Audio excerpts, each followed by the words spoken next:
সুপ্রভাত বন্ধুগণ, আপনাদের সবাইকে জানাই প্রভু যীশু খ্রিস্টের নামে শুভেচ্ছা ও শুভকামনা। আসুন দেখি ঈশ্বর তার পবিত্র শাস্ত্র বাইবেল থেকে আজ এই প্রাতকাল আমাদের কি বলতে চান। এই প্রাতকালীন অধ্যয়নের জন্য আমরা বের করব গীত সংহিতা তার 136 অধ্যায় 1 পদ।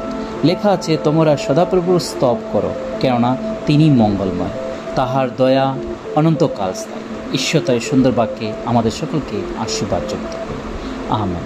আজ প্রাতকাল প্রভুর বাক্য তোমরা দেখতে পাই, এখানে লেখা আছে সদাপ্রভুর স্তব করো। হ্যাঁ বন্ধুগণ, আমরা প্রভু যিশুতে যারা বিশ্বাস করি, যারা প্রভু যিশুর নামে জীবনযাপন করছি, আমাদের সকলের জীবনে সর্বপ্রথম আমাদের এটা রাখা দরকার যেন আমরা চলতে উঠতে বসতে সর্ববিষয়ে আমরা যেন সেই সদাপ্রভুর স্তব, তার আরাধনা, তার জয়ধ্বনি যেন আমাদের জীবনে রাখতে পারে।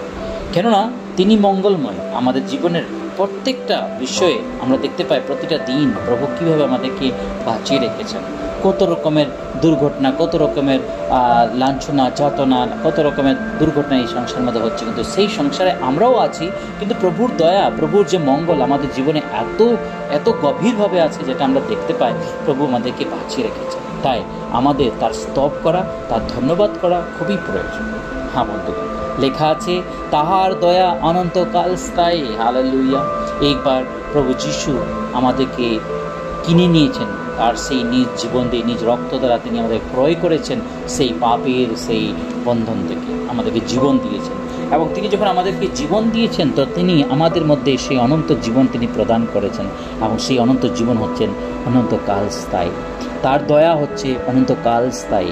সেই দয়া শুধু একদিন, দুদিন, এক বছর এরকম নেই, কিন্তু সেই তার যে দয়া সেটা অনন্তকাল স্থায়ী আমাদের জীবনে আছে। হ্যাঁ বন্ধুগণ, আসুন সেই সদাপ্রভুর আরাধনা, তার স্তুতি, তার স্তব যেন আমাদের জীবনে দেওয়া হতে পারে। আমাদের জীবনকে প্রভুর হাতে সমর্পণ করে প্রার্থনা করি। পবিত্র পবিত্র বাহিনী সদাপ্রভু তোমায় মহান ধন্যবাদ করি। আজকে সুন্দর প্রাতকালের জন্য ধন্যবাদ। আজ প্রাত থেকে নিয়ে সারাদিন তোমাদের সঙ্গে সঙ্গে থাকবো। সমস্ত পাপ, অন্যায়, অপরাধ তোমাদের ক্ষমা করো। এই ক্ষুদ্র প্রার্থনা যিশু তোমার পবিত্র নামে জয়। আমেন।